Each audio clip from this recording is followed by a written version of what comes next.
So there was no phone call yesterday, actually. I understand there could be a call sometime today. So if there's more to report from that phone call, we'll definitely let you know.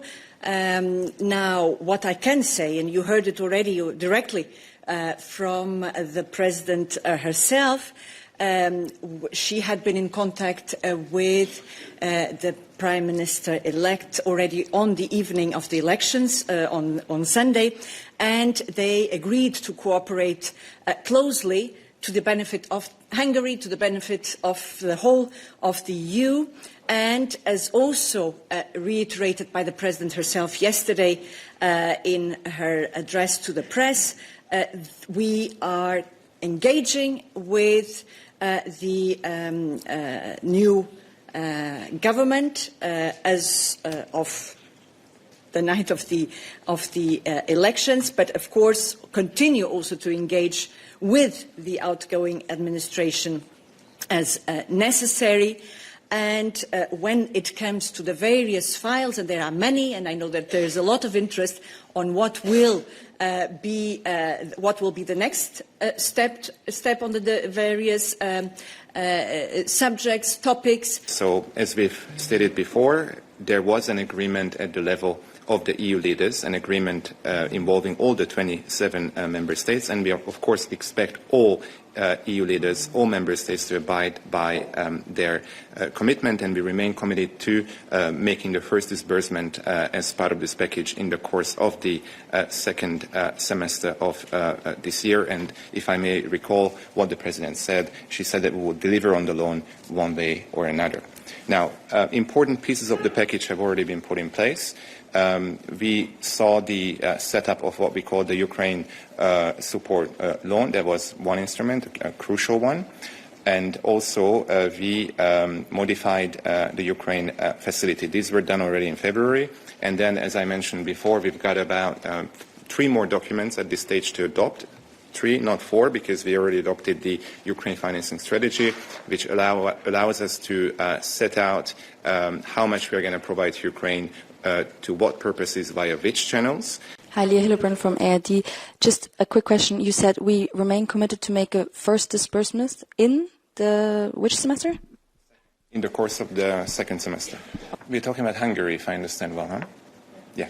Okay, look, so maybe this allows me to more broadly recall how much is at stake, but of course I will speak with some limitations given that I'm not in charge of all the funding.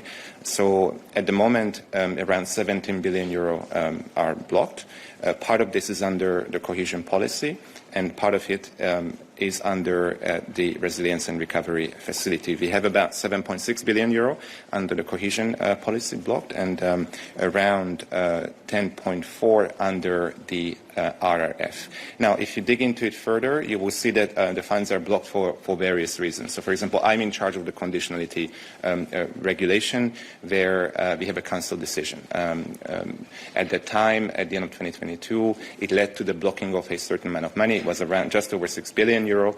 And, for example, here we are looking at concerns that relate to the rule of law in this particular member state, which concerns which have an impact on the EU budget or on the financial interests of the European Union. The President was clear yesterday.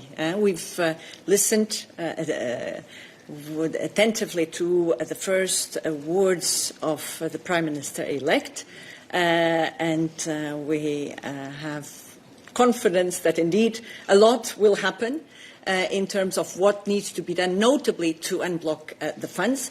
But of course now we need to see action. It's very, very early in the process. It hasn't been 48 hours since we had the first results and then the outcome of the election. So it's really too early. Let's give the Prime Minister-elect time to settle and to come forward with concrete proposals, and then we'll be able to discuss how we will be taking it further.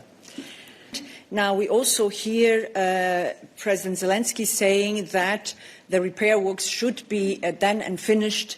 I can't remember what was exactly the timeline that he gave, but he gave perspective in terms of when these repairs should be concluded, and he offered a perspective for resuming the oil going through that Druzhba pipeline. So we are also looking into that and looking into the progress in terms of reparation of the pipeline.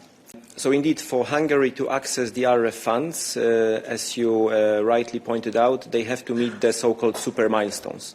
There are 27 super milestones which are defined in the Council implementing decision, I think from 2022, which at the same time approved their recovery plan. So we have these 27 super milestones, and as Balázs already mentioned, they are linked to the conditionality procedure, so to the breaches of the rule of law identified under this procedure. Jelajahi cara baru mendapatkan informasi. Download MetroTV Extend sekarang.